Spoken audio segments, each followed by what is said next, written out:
د قیامت د ورځې مالک چې دی هغه به صرف او صرف د الله ذات بل څوک بني په دغه ورځ باندې چې سر اوچت کی او دا وایي چې زم په دغه ورځ باندې سه اختیار لرم. علما وایي چې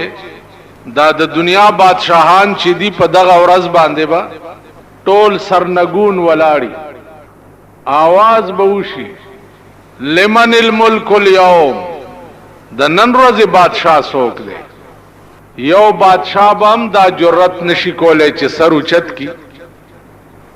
او دا وایي چې زم څیم.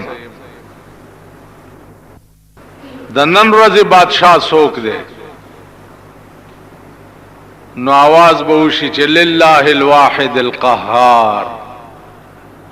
د نن ورځې بادشاہ الله دے چاغه یو دے. حدیث کې راځي چې د قیامت په ورځ با الله پاک داسې په قهر وي چې نه به چرته وړاندې داسې په قهر شوی وي او نه به بیا داسې په قهر شي.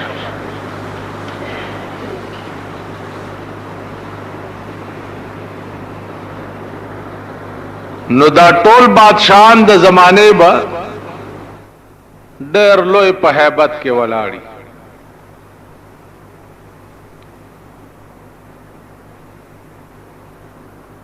عزیزانو د قیامت د ورځې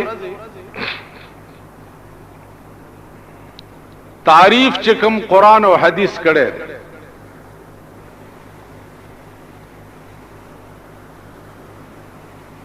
دا ورځ با یو ورځ وي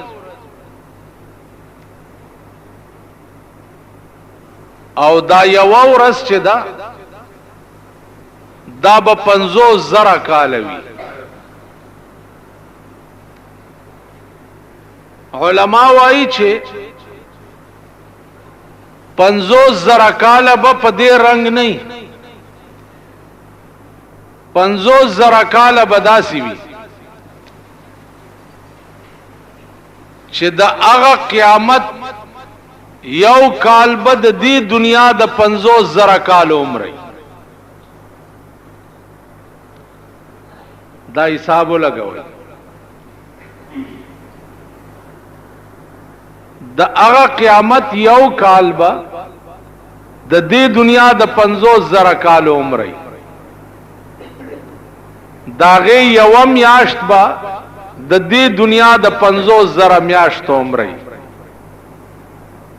داغه یو ورځ با د دې دنیا د 50,000 ورځ عمر او یو غنټه به د دې دنیا د 50,000 غنټو عمر. لګولې شي حساب 100 کروڑ جوړي.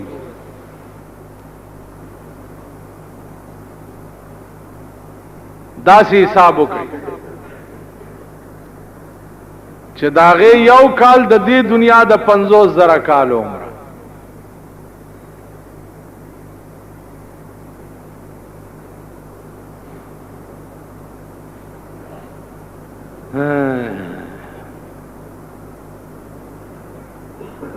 او که حساب ما کړی دی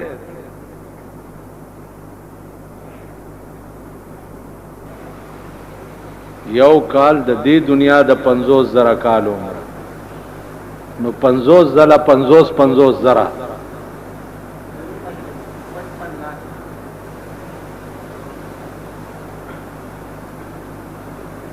50 زله 50 زره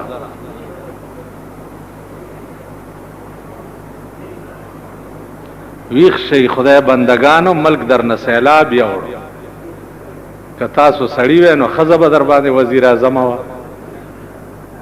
ملک در نه وبو یو نه په قیامت پويږي نه په دنیا پويږي نه په آخرت پويږي. سه ویلاله می پته خان دے پته خان رونه ما جوړيږي ویخ شي لغون ملک د خدای د قهر په پلیټ فارم ولاړ خدای پراستای چې په دې ملک داسې ورځې را روانې دي چې دا کم غریبان یې په کور کې به زړې جامې هم د ښځو درنه تختی د ملک دا حالت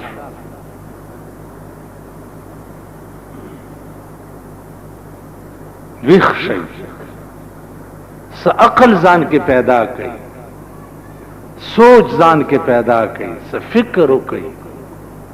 نه د تیر شوي زمانه فکر کوئ نه د حال فکر کوئ نه د راتلونکي زمانه نه په خبرو پوهیږئ نه په حساب پوهیږئ نه په کتاب پوهیږئ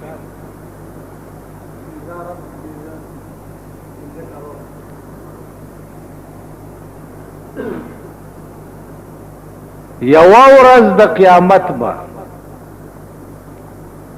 15 ارب او 15 کروڑه کاله وي یوه ورځ څومره 15 ارب او 50 کروڑه کاله به یوه ورځ او په دغه ورځ به دا څومره عالم چې دی د ناستې ځای به نه دا 15 ارب او 50 کروڑه کاله به ولاړ یې نو داسې به تنگ شي دا خلک چې خدای ته به فریاد وکړي چې یا الله جنت هم نه دی پکار دوزخ ته مولېږه خو چې د حساب زر خلاص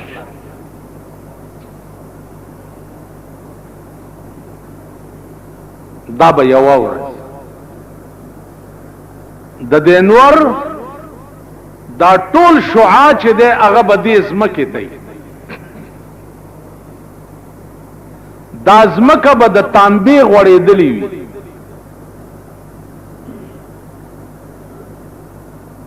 او تاو به داسې وي چې په ځمکه خپه کېږدي نو مسر کې به د مازغه خوټ کېږي لکه د کټوای په شان د هر سړي سر چې دی آب کټوای وي خوټ کېږي دا سترګې به د ډېر هیبت نه تندي ته وتښتي قرآن کې راځي یوم یجعل الولدان شیبا السماء منفطر به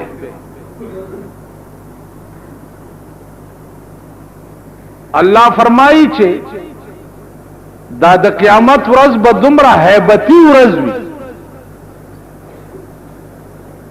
دومره د خوف او د یری ورځ به یوم یجعل الولدان شیبا چې الکان به پکې د ډېر هیبت نه سپینګیری شي دومره لوی روب به د دې ورځې چې الکان به سپینګیری شي السماء منفطر به او د اسمان به ټوکړي ټوکړي شي او په دې ځمکه به راوغورځي قرآن کې راځي القارعة ما القارعة وما أدراك ما القارعة يوم يكون الناس كالفراش المبثوث قارعة ستوي الله فرمای قارعه هغه ورځ ده یوم یکون الناس کالفراش المبثوث چې دا بنی آدم با پاس په دې فضا کې د ملخانو پشان والوزي لکه د ملخانو سیل چراشي او د اسمان لاندې کنارې پټي کی نو دا خلق به د ډېر هیبت نه د ملخانو پشان والوزي وتكون الجبال كالعهن المنفوش او دا غرونه با د ډندت شوی وړای پشان پاسمان کې والوزي لکه دا بړستنه او توشکونه چې ډکای نو پیژنې هغه ته څه وایي بړستنو ډکولو والا ته ډنډت ورته وي څوک ورته نداب ورته وي د مومندو ته یو ډنډت والا تلو هغه چې کتلی دی ورته نو خیال کړي چې هو یا په پیښور کې چې قوالی کوي یا جوړدا دی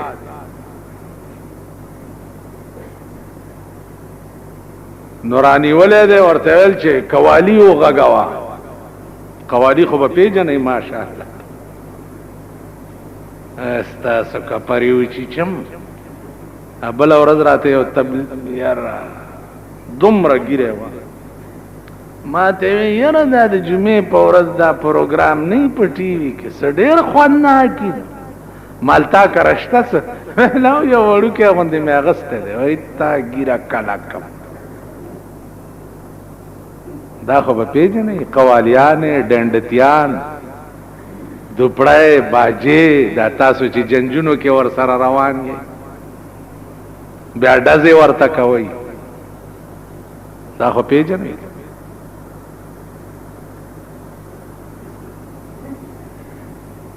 دا زمانہ د دې پاتې نشو چې چاته وای چې نصیحت دا د دې زمانہ دا د دې زمانہ د چې سړی ګوره او سر ته غوسه سړی ګوره او سر ته غوسه کوي چې ولی وای ولی پکې نشتا سړی ګوره تړک کموز گزاری کاجی کشیخی او چې تړک ولی الکوات څه ولی پکې نشته تعالی ژوند ستا لعنت دې زمکه د پاسه ستا وجود دا لعنت نن زمونږ وجود د زمکه د پاسه لعنت دا زمکه ډیره خده چې مونږ له زهرا کړي مونږ لعنت مونږ شرمونه یو زمونږ خزه وګوره شرمونه دي زمونږ اولاد وګوره شرمونه دي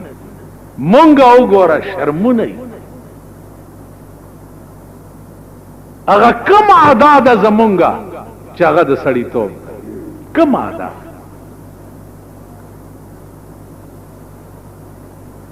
پلار رواني کېلې ابل اور دلته یو لشل ورځې به کی یو روانو کېلې او خړې خړې پستکی په سره کو په د پاسه بل راغې خو چې خپای په کې خوا آل تلر ماړه کې خیالو کو چې دا اوس د سړی زولو دکې دومره عقل نو چې د کېلې پوستکې چې په سرک وګورځي په دې سرک سړې په خوېږي ماشوم په خوېږي لارای موټر چې پیرای شي او د کېلې په پوستکې تیر راشي هغه په خوېږي تاسو وای په ایمان چې چرته په لار روان یې دا تصور مم کړی دی چې دا کېله مې وخوړه دا پوستکې چرته یو طرف ته وغورځو تا مو خیال هم کړی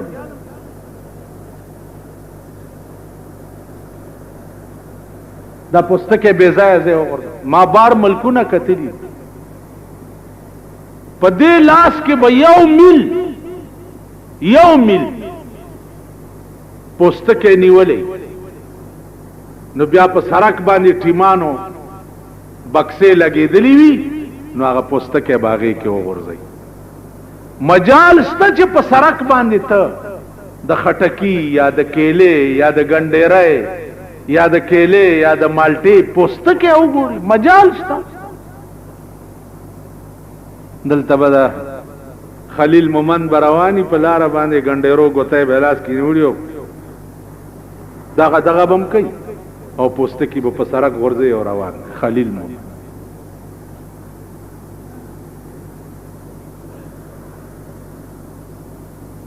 دا د خلیل مومند پښتانه دي دا د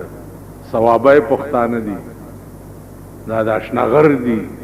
اشنغر خو بیا جنډا ولاړه ده خو ډیر تیز دي پښتانه کم قوم چې دومره بې ضمیره چې چا کې دومره تمیز نه چې دا زه غلط کار کوم دا د نه سړي د زوی کار ما ته نه دي پکار هغه قوم بیا دا د پلاستیک ګوتای راوتی ګن پکې واچي هغه ګند وړای کې وګور هغه وړای لاړ شي بند شي پرون سحر نه زمونږ د کوسې وړای بندا نو کشتای پکې ګرځي کارپوریشن والا رااله و تخته ولی جی وی جی نور به ولا راوړي دا کارپوریشن دا غله دا بېمانه دا غلچکی دا د ټیکدارانو کمیشن خړونکي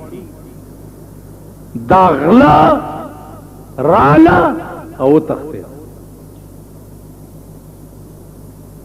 دا ټول ورځ ګرځي په چواړیانو پسې او چواړیانو نه په تنخواګانو کې سي دا ټول ورځ ګرځي ټیکدارانو پسې او ټیکدارانو نه په ټیکو کې سي یو د کمیټې سړی راولي چې په دې الماری کې په دې قرانونو لاس کې دي چې ته په خپل علاقه کې ټیکې کې ته څومره کمیشن د ټیکدار نه راولي په دې صورت برات په لاس کې دم ټول رااله او تختې ده نه بیګا زکور ته تیرې دې شوما او نه په سحر را تیرې دې کشتای پکې ګرځي سچل دې غټر باندې امریکای نه انجینیر زمون کارپوریشن راغوخته دي زمون د کمیټې کارپوریشن امریکای نه انجینیر راغوخته دي دا د ورسک ډیم دی پکې فالټ راغلی دی یا د توربیلې ډیم دی د امریکای انجینیر به راځي او د دې معاینه به کوي چې د دومره ګټر علاج نشي کولی کارپوریشنه الله پاک دی په خر سیلاب یوړی کا ستا وجود لعنت دی په دې ځمکې دپاره د کارپوریشن ټولې پیسې چا ووالې دا غلا او غلچکي چې پکې را جمع شوي دا چا ووالې د ملک د بل څه غم نه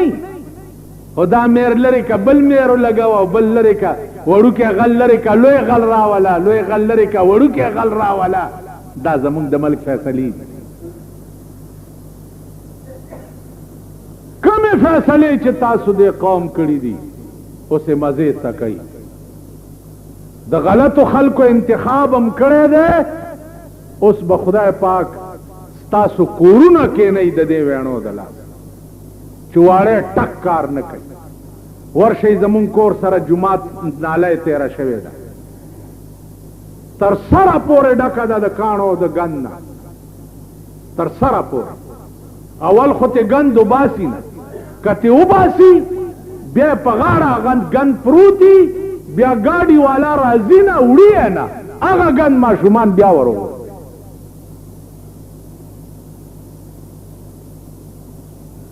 کونسلرانې جوړ کړي دي صاحب دا د پلاني ځای کونسلر دی او دا د پلاني ځای د ملک ته د کونسلرانو څه ضرورت د زکات کمیټې مشران ضیاء الحق جوړ کړي مشران زما دا جماعت چې دی دا جماعت په دې کې ورشي د کوټه کې ړانده ناست ړانده پکې طالبان او امامان په دې بالا ماڼۍ کې څلور کسدي زکات والا ای زکات کمیټه والا او د ذلیل بچو ستا په قبر کې لعنت شستا په دې سیستم باندې څلور کسدي او درې میاشتې پس 10,000 روپۍ دي په هغه پیسو څه کوي دا انکوایري دی وکړي په CIA باندې د خبیث حکومت د خبیث انکوایري دی په CIA باندې وکړي چې په دې 10-12 کاله کې تا 10,000 روپۍ درې میاشتې پس اخیستې دي هغه دې چاله ورکړي دې ړندولی قرآن ورکړي چانه یې ورکړي په دې بالا ماڼۍ کې وګرځئ چانه ورکړې ده بس خو چې زکات والی ګوتې په رجسټر ولګي دفتر ته یو چې دي دومره کسانو لم دا ورکړه دفتر والام پکې شکرانه مکرانه چای پانی والی وای ښه منظوري دا ملک دی یا دا وطن کم ملک چې د ویړه علاج نه کیږي هغه ملک به د ملک د نور د تقدیر څه فیصلې وکړي انجینران هم وای راغوښتي دي د امریکې نه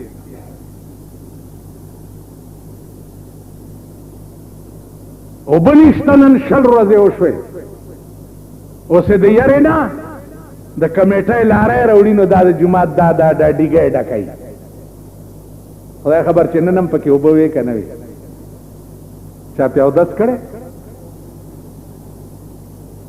لارۍ راولي نو دغه کې یو ټیوبویل علاج نشي کړی که ټیوبویل یې جوړې دي مشین پکې نشي مشین ولې نه راوړې مشین ځکه نه راوړي چې هغه کارخانې سره خبرې کوي چې د دوی د کمیشن علاج پکې وشي دا د پی ډبلیو ډي ټیکې دي 18% د پی ډبلیو ډي ایس ډي اوګان او ارسیاران اکسیانان 18% خود د کمیشن دی دا ورته سرکار مقرر کړي چې 18% به دوی له ورکې نو چې سرکار په خپله د رشوت قانونی خیده نو انجام گلستان کیا ہوگا د گلستان انجام بسی د ملک انجام بسی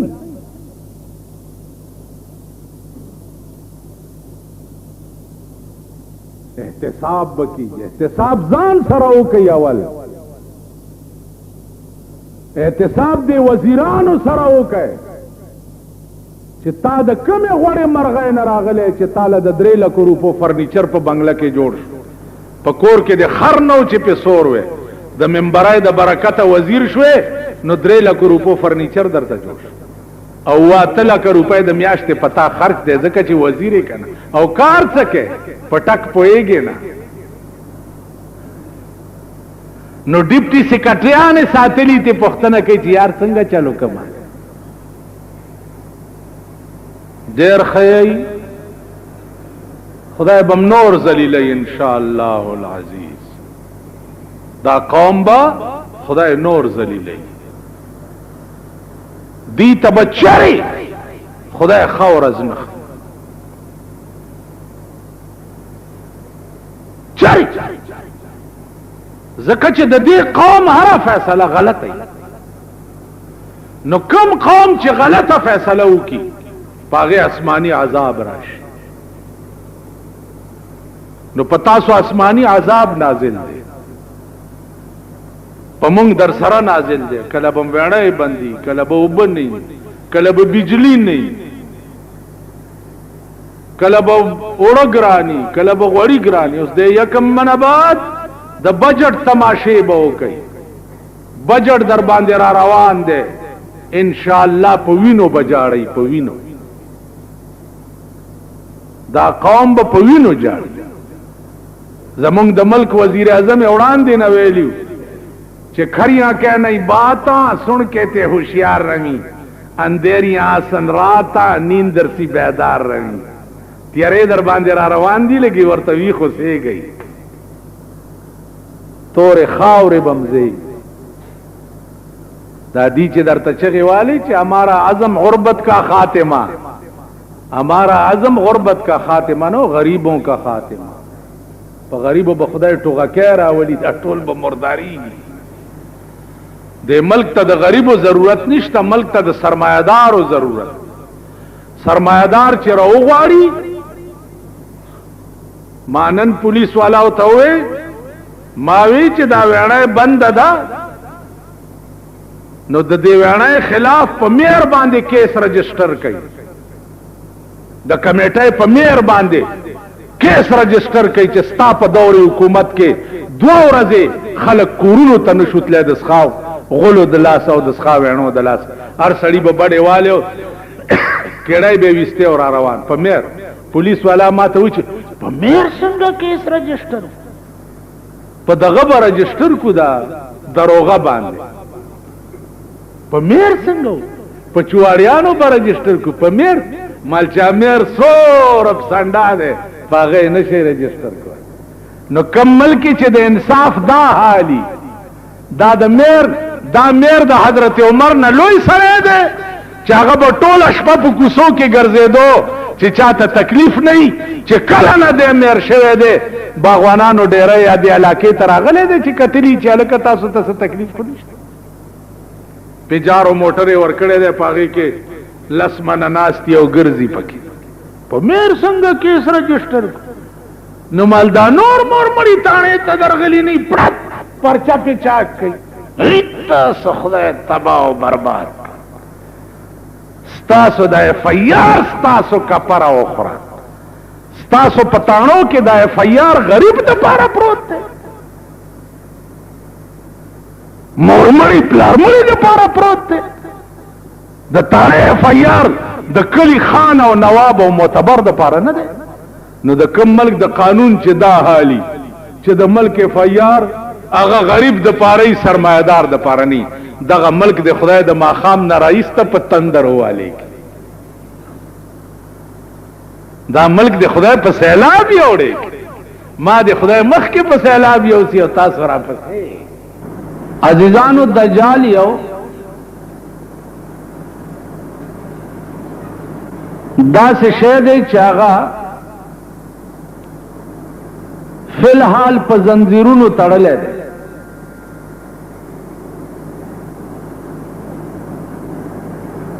او هغه اوسیږي په دې سمندر کې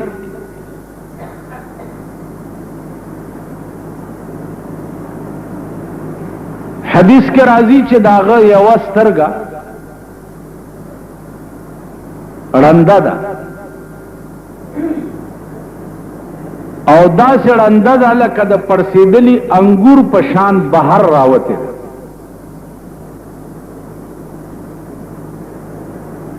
مشکات شریف کې راځي چې تمیم داری او صحابی هغه په دې دریاب کې سفر کولو کشته اوبو واغستاو هغه جزیرو ته یوړو چې کوم جزیرو کې دجال تړلی پروت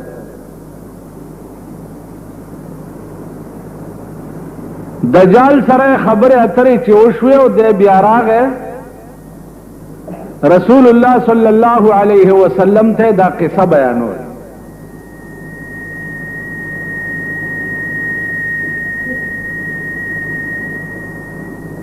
چې زما ملاقات د دغه یو سړي سره وشو او ما ته ووی چې ان قریب چې زه به دروزم او مشرق او مغرب کې به داسې ځای پاتې نشي چې زه به یې پایمال نه کړم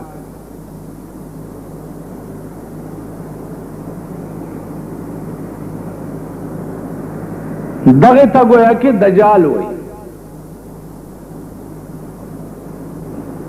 نو دې چې راوځي څه وخت کې نو په خر بسوري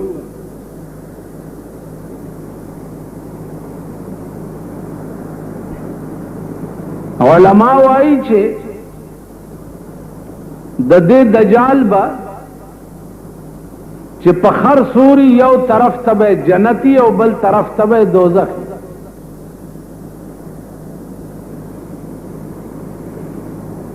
دا دنیا به ورپسې وي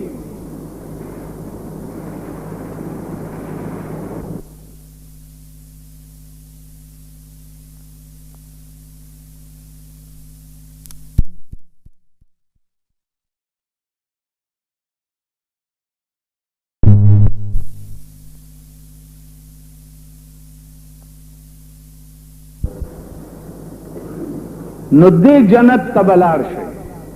او کوم نه منلم نو دې دوزخ ته بلار شي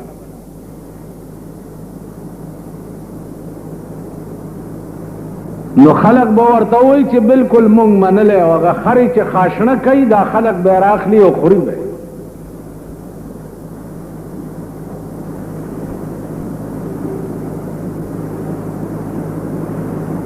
تاسو به وایئ چې خاشنه به څنګه خوري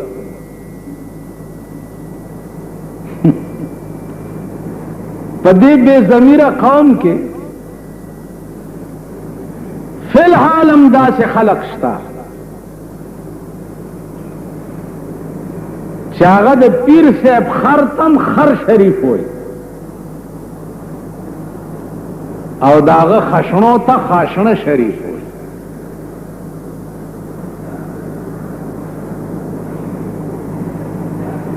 فی الحال په دې پیر پرستی دنیا کې داسې خلق شته چې خر ته خر شریف وي او خشنو ته خاشنه شریف وي ژوندي لرې مزه نږدې به درته وښیم چې پیر ولاړ دی او مرید سر ولا په خپو کې ایښی دی او سجده ورته لګولې فی الحال په دې ملک کې فی الحال داسې خلق شته په دې پاړه چنار کې شیعاګان دي میا مرید ورته وایي چې سړی د کوټې نه راوغورځېږي ویا سړی میا صاحب بچکو کې نی مړو میا صاحب بچکو فی الحال تاسو په دې پښتون دنیا کې تاسو نه وایئ چې ځه خدای او لوی ځوان دې مل شه وایئ که نه وایئ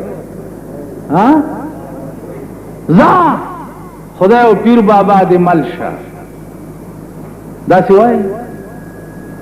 نو خدای سره چې پیر بابا یا لوی ځوان ملګری کې د دې معنا دا ده چې خدای یوازې کمزوری دی چې پیر بابا هم ورسره ملګری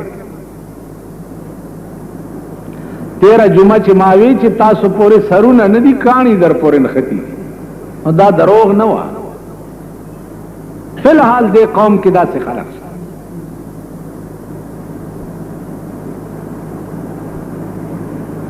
اوس دا قسمه شرکیاتو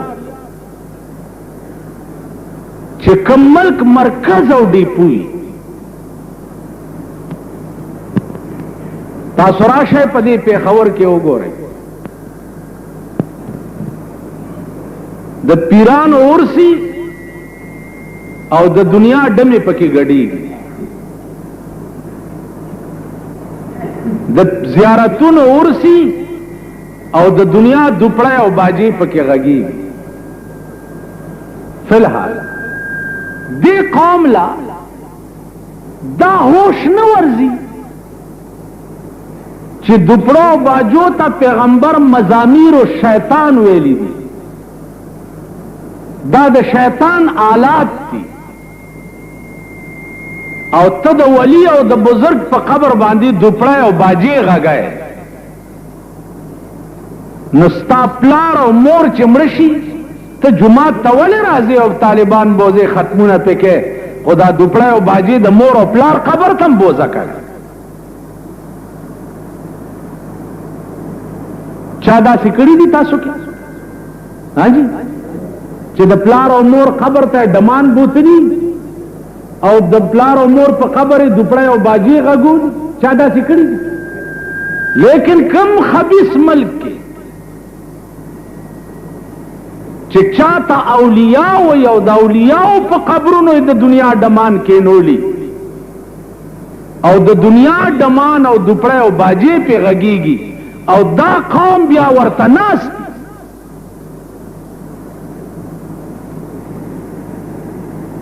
سعودی عرب ته خلق بد وی زیارتونو ته څوک پرېږدي نه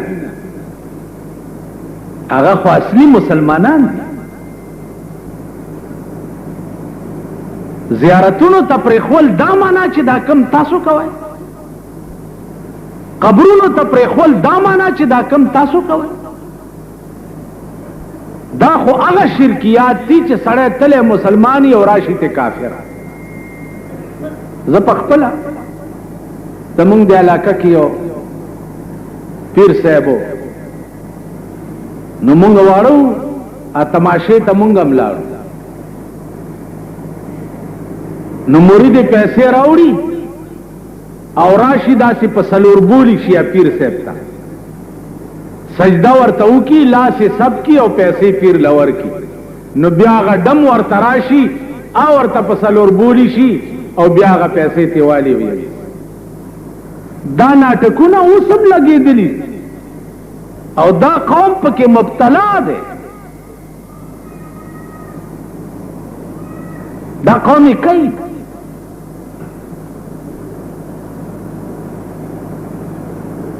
که غږ کوي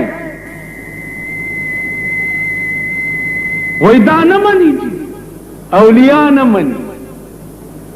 بزرگان نه مني مولیان چې کوم پیدا کړي روټي خلاص تالی سټ هغې وایي داسې خلق راوتي دي چې زیارتونه نه مني زیارت ستا کپره وچي چې زیارت څه ته وایي په دې خبره پوهېږي په دې پوهېږئ چې عربي کې زیارت څه ته وایي عربی کې خو زیارت ملاقات ته وایي ملاقات کولو ته زیارت زار یزور ملاقات کولو ته وایي داسې خلق راوتي دي چې زیارتونه نه مني که زه اوس ووایم چې دا بار ادیره ده زه دا ادیره بالکل نه منم په دې زه کافر کېږم ادیره کې خو دا تاسو غوندې خلق پراته دي که نه نور څوک دي پکې زه اوس ووایم چې دا جومات کې خلق چې څومره ناست دي دا یو هم نه منم زه پې کافر کېږم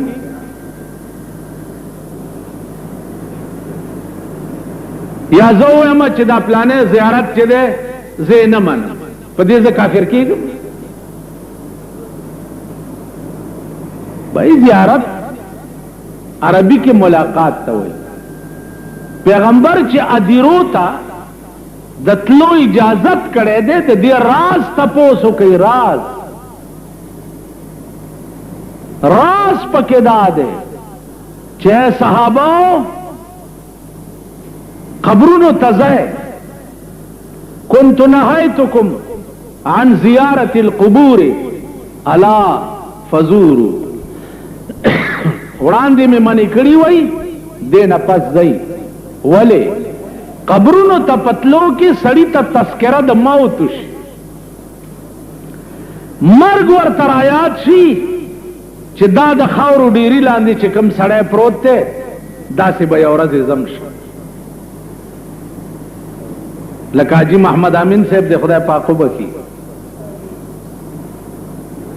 داغه په قبر لیکلی دي چې لکه چې ته دغسې زوما لکه چې ته دغسې زوما لکه چې زیم داسې به ته شې پوه شوئ په دې خبره پوه شوئ ماما خدای خبر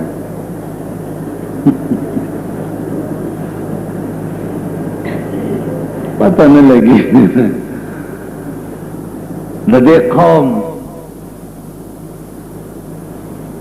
مزاج عجیب دی خبره نه پوي په دې بوډاګانم پوي دي چې بے نظیر ډېر ښه تقریر وکړو په امریکا کې سینټ ورته ناست او داسې ورته دا خلک نو ما وی چې ښځې ته هسې هم خلک اکبک کیني نو دا خو څه د تعجب خبره نه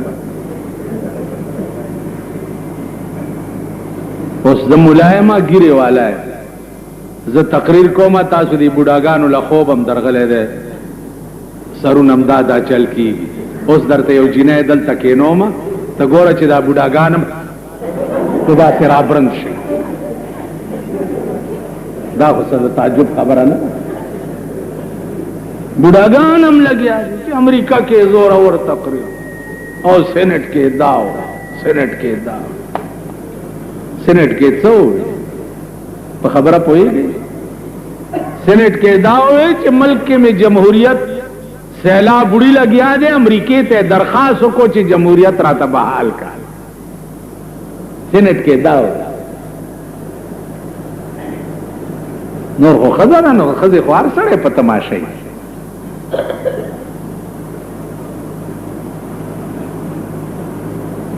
نو عرض میں داو چې قبرونو تلو کې تذکرہ د موت سړی ته وشي خپل انجام ورته یاد شي چې یو ورځ بزم داسې شم نو چې تا خپل انجام را یاد شي قدرتی طور بستا په زړه کې خوف خدا پیدا شي د خبر او د آخرت یره بدېړه کې پیدا شي نو ته به نیک شي ادیرو ته د تلو اجازت چې اسلام ورکړی دی داغه دا معنا نه داغه دا معنا نه ده چې دا ستا ملک کې سکیږي لګیا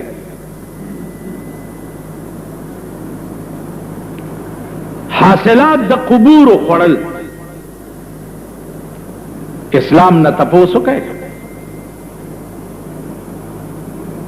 چې د قبرونو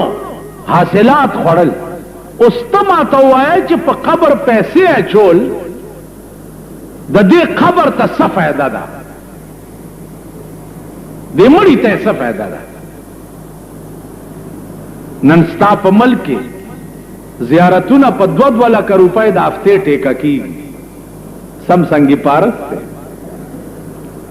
زه دېړه کې کله خیال کوم چې هسې په غضب اختی ځان دې ملا کړی دی که ځان دې پیر کړی وی لوی مزې به دې کولې پیر شوې بلا دې ورکه ده 2-3 چیلي پیدا کا او در پسې به ګرځي صاحب او خلقو ته به وایي چې دا پیر صاحب د شپې اندام پروت پکې که د غلو ډېرې او دا د شپې اندام پروت نو ته هغه زوړ شرک خو ستا دماغ کې شته که مشرکانه مزاج خو ستا دی که ته وایې چې دی د شپې اندام پروت دی دا ډک دی دلته یو راځي نو هغه چې څوک وګوري وایي دا ډک دی دا خالی نه دی دا ډک دی دلته یو لیونی غوندې دی هغه یې چې ولیدو هغه نه هم ویې دام ډک دی مالاو دا د غولو ډک دی هر سړی ډک دی په دې قهر زمونږ ټول ملک اخته اوس دې ټول ملک کې چې عقل او شعور راځي او دوی پوهیږي نو قیامت وي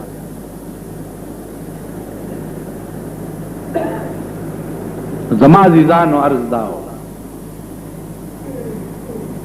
چې د قیامت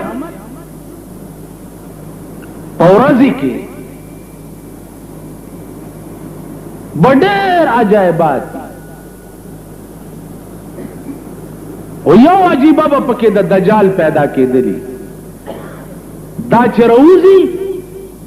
نو 40 ورځې به د مشرق نه مغرب او جنوب نه شماله پورې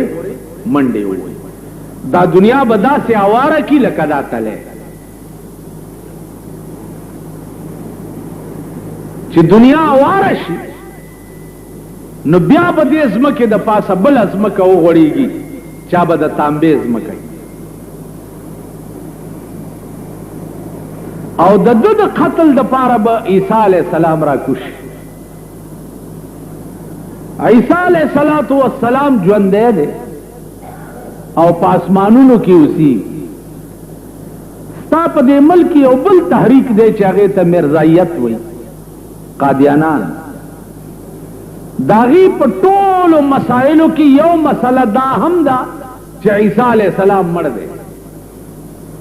او په کشمیر کې قبر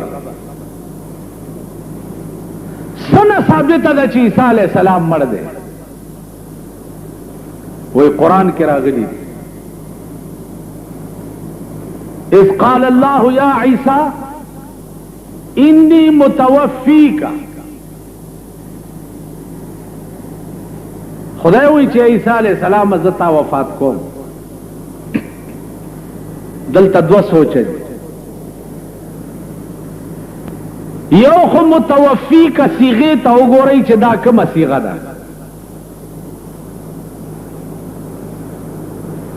لکه طالبان څوک شته؟ دا کومه صیغه ده؟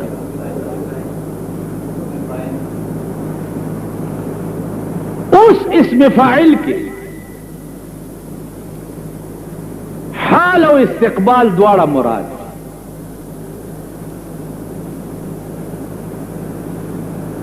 تاسو خیال راکړئ.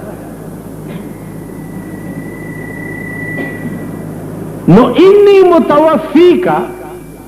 اول خود متوفیق صیغه وګورئ. دویمه خبره دا ده چې دغه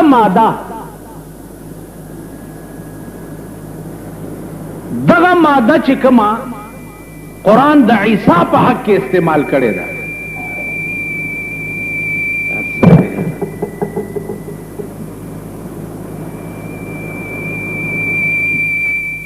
دغه ماده تاسو وګورئ قرآن د موت په حق کې نه ده استعمال کړی، د مرګ په حق کې قرآن کې د مات یموت ماده مستعملیږي.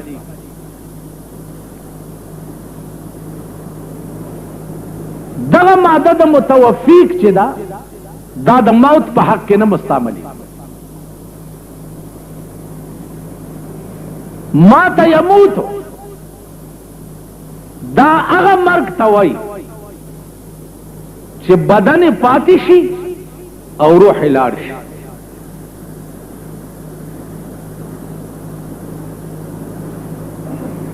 متوفیق وفا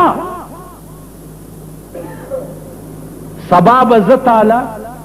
پورا 1 روپے درکو پورا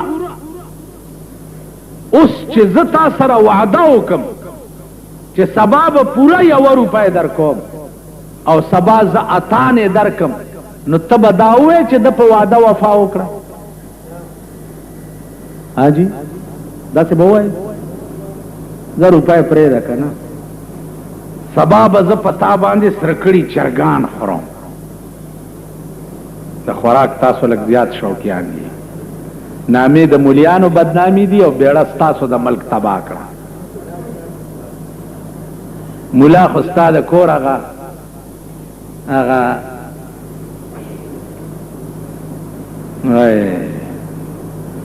بیګا دلته چڼي وظیفې راوړې ماسخوتن، نو ما ورته آواز کو نو یو وظیفه مې چې پکې راوچته کړه، نو خدای چې د 3مې ورځې وه که د 4مې وه. مولا له خو ته دا شی وایي خېټې ستاسو د میخو قبرستان دی، د دنیا غوښې تاسو خلاص دی، د غویانو د ګډانو د چیلو د دې معتبرانو خېټې د انګریزو چرګانو قبرستان. او زه در سره وعده وکړم چې سبا به زه په تا سرکړي چرګان خورم او تراشي او زه سبا له درته خوټ کېدلي دال کېدم، نو ته به دا ووایې چې تا په وعده وفا وکړه. تاسې به ووایې ته به دا ووایې چې تا بې وفایي وکړه. نو وفا دې ته وایي چې من کل الوجوه کمپلیٹ امغه وشي چې کم شی ویلې. نو دغه ماده په عربي ژبه کې مکمل اغستو ته ویلې شي. انی متوفیکا اے عیسی زتا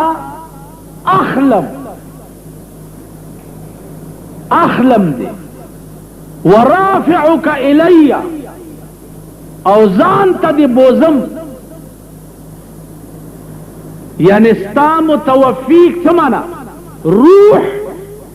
سره د بدنه دی اخلم او اسمانونو ته دی بوزم، روح سره د بدن.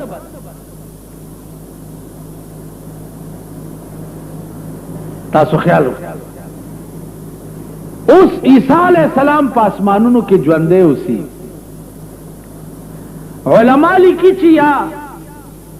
کدا متوفیق په معنا د موت واخلي نو دې عبارت کی تقدیم تاخیر دے بیا دا مانا کوټه کې ګر کړو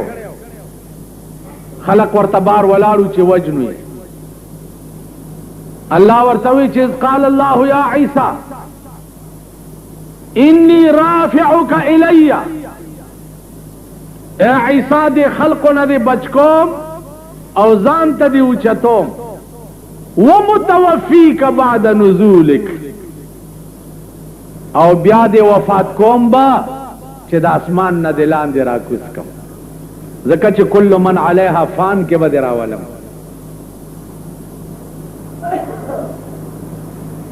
نو یا علماء وایي چې انی رافعک الی د عبارت کې تقدیم تاخیر انی رافعک الی ومتوفیک بعد نزولک نو عیسی علیہ السلام با راکوشی د دجال د مرګ د پاره په دغه وخت کې با امام مهدی هم پیدا شي امام مهدی دا به پیدا کیږي په مدینه منوره کې او سید به د قوم نه زمونږ د پیښور کې هم ډېرو خلقو د مهدي توب دعوه کړې وه لا بله ورځ راته چا وی زمونږ یو ممبر دی د دې ځای وی دوم څه وخت کې د خدایي دعوه کړې وه نو دا لا بله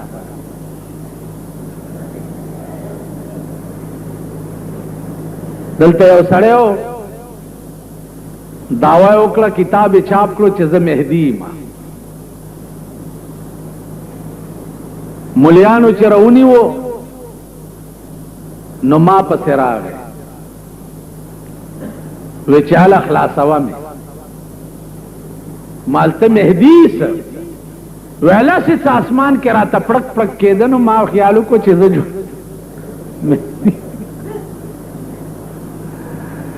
یو خدا یاد لرئ چې امی سړی بزرگ کیږي نه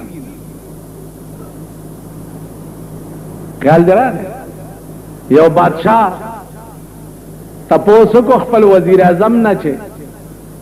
د دې طالبانو رتبه ډیره ده او کده دې پیرانو رتبه ډیره هغه ویجی د طالبانو رتبه ډیره هغه وی د پیرانو دومره مریدانی او لاسونه خلق خولای ول راځه د شپې تله ده یو پیر ناسته په کوټاګای کې دروازه ټکول سو کې بادشاہ او وزیر دی وزه جبرائیل علیہ السلام هم خدای پاک وای چې نور خواري مکوا بسو مې رسول رتبه تا تسپیل تلړه کې ول جبرائیل دومره لیټ شوی بیړه مې غر کا شو په وظیفو کولو بدوی ته تختی دی بادشاہ ته ویلو دی لیدو راځو تله دې د شپې کتاب طالب لګیا دی د شرشم او تیلو ډیوای بالا کړی دا او ورته کتاب ګور په خوا به طالبانو د شرشم او تیلو ډیوې ته کتاب کتو اوس طالبان د بجلی راټ تم د شپې نه ګوري ټول شپه مجلسونه دی تما کرا راځه او غوړي شکر خراو زتا کرا درځاو زمبای زمبای بکیږي ګرځي را ګرځي به کتابونه نه ګوري او نه یو ملاکی د شرشم او د تیلو د ستورو پرانا به طالبانو کتابونه کته د ستورو پرانا د سپوږمۍ پرانا به کتابونه کته زمونږ یو استاد هغه په دیوبند کې یو هندو داغه پاټای کې بډیوا بالیدا نو د دروازې په چون کې بچ انور رڼا راوتا نو ما به د کتاب کرخاغه ته مخامخ کړي و او په دې چل به مطالعه کوله د هندو دا ټای د دروازې د چون رڼا ته به ما کتاب کتو د شپې خیال امرا راشي اوس لوی مدرس ته سلم او قاضی او صدرا او شری چغمونی او میر زاهد مولا جلال دال ولی تاسو خیال را نارز میں دا عزیزانو چې خبره اسی وګدوم نه څه خبره می کوله طالب لورل کتاب ګوري چې کتاب ګوري دروازه او ټکول څوکې او وزیر اعظم ورته وایي چې زه جبرائیل علیه السلام یم خدای پاک وایي چې خواري مه کوه همداسې به دې ملا کړم ویل ښه ودرېږه چې لږ ستړي مه شي در سره وکړم کوتک ته یې لاس کړی طالب کوتک په لاس ورپسې راوتی دی بادشاه مخکې او وزیر اعظم ورپسې په منډو کې ځان خلاص کړی دی ودرېږه ویل ستا پلان د امان کړي دا جبرائیل دومره خوار دی چې ما پسې راځي جبرائیل راتله خو دنیا ته ختم شوي دي چې نبوت ختم دی د جبرائیل راتلم ختم شوي ماله جبرائیل راځي وزیر اعظم وویلې بادشاه ته چې ودلي ده رتبه د ده اوچته ده چې علم دی ورسره رتبه د هغه خر اوچته نه وه چې تسپې هلته لړه کړې او ویل چې دومره لیټ شوې زما خو په وظیفو کولو بیړه تباه نو که بے علمه نتوان خدا را شنا بے علمه خدای نه پیژندې کېږي اول بخپله خدای پیژنې نو بیا به بل ته اول تاسو په ایمان ووایئ ښه خلک یئ نیکان یئ که یو سړی در نه دا تپوس وکړي چې ما ته د خدای په وجود دلیل ووایه د خدای په وجود دلیل ووایه تاسو به څه وایئ ما ته د الله په یووالي دلیل ووایه چې الله ولې یو دی دوه ولې نه دي درې ولې نه دي تاسو به څه وایئ دنیا کې الله مونږ ته ځان ولې نه ښیي تاسو به څه وایئ د دنیا په امورو خو ډېر ښه پوهېږي څوک د برزنیف خورای دی څوک د جنا صاحب خورای دی څوک د بېنظیرې پر کټی دی څوک څه دی څوک څه دی لیکن که دین لی راولې چې د الله په وجود دلیل ووایه ته وګوره چې دا پاکستان الله اړیا ګړیا کړی دی څوک خو دې راټینګ کي راټینګ دی کی پیپل پارټۍ ټوپونه وال جمهوریت دی جمهوریت دی جمهوریت دی اوس ته یو صوبه په یو منډې وایي بله صوبه ته په بله منډې وایي بله ته په بله منډې وایي ممبرانو یې صاحبه منډۍ لګېدلې ده د غویانو او د میخو غوندې سوداګانې پې کېږي راټینګه خو دې کي الله چې کوم ملک کړی نه وي او د کرم په نظر یې ورته نه کتلی زما دې د خدای په ذات قسم که دا قوم یې راټینګ او بیا دا بې ضمیره قوم دا پروټۍ خرڅېدو په چایو خرڅېدو او په 10 روپۍ خرڅېدو زمونږ ښځې په 10 روپۍ په پولنګ سټېشنونو کې خرڅې شوي په 10 روپۍ دا بې ضمیره قوم نو څو پورې چې دا ملک ته الله د کرم په نظر کتلی نه وي تر هغې پورې دا ملک بني ادم نشي راټینګولی نو دعا وکئ چې الله دې ورته د کرم په نظر وګوري کني دا ملک تباه کیږي دا غرق کیږي د هلاک او د تباہی په پلیټ فارم ولاړ دی تاسو وګورئ نن سال دی زموږ سال دی جلوس وباسي څوک وایي یله ټیکس ولګېد څوک وایي د بجلی بل زیات راغلی څوک وایي انکم ټیکس دی څوک وایي پلانه ټیکس 110 کسان بې نظیر ځان سره بوتلی دي 110 امریکې ته د 110 کسانو ضرورت څه ضرورت یې خو ته سربرای مملکت وې ته به تلی وې هغې سره به دې مشورې کړی وې صدر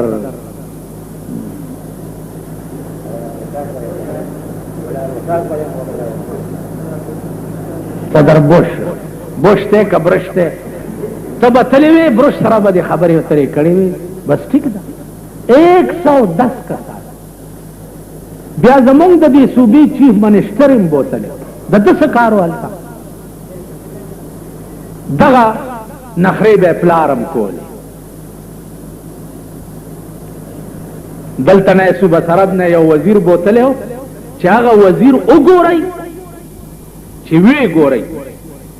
نو که خیال هم کړی دغه سمسرې نه وي سمسرې دا په ادیرو کې چې ګرځي پېژنئ هغه سمسره وه نو هغه وخت کې ما ووی چې ده لوی ظلم وکړو چې دا سمسره یې بوتلې وه د چین خلک به وایي چې د صوبه سرحد داسې پلیت مخونه دي لکه دا د ده چې دا کیسې به پلارم انجام یې څه شو ملک تحمل نشي کولی د اخراجاتو او تاسو پې رئیسي ټیکس بالکل څه نه دي شي څه نه دي شي په کورونو ټیکس چې ولګي غریب له زور نه ورځي بجلی چې ګرانه شو غریب له زور نه ورځي ټلیفون بل چې ګران شو غریب له زور نه ورځي نن بجلی دا غریب د پکی لار دی نشي کېنه یو پکی چلی په 800 روپۍ بل راشي که چاله ورشي چاله که بل 800 روپۍ ځه داخل کا کینی بجلی ته کټ کړي دا خو چې ته ځه او زه هم ښه او راپادې سوم او دې غوږونو ته دې لخته ونیسه او دومره دومره دا غوږونه در باندې وپړسم چې ته دې دپاره ناست چې ته به ما سره په سمه خوله خبرې هم نه کوې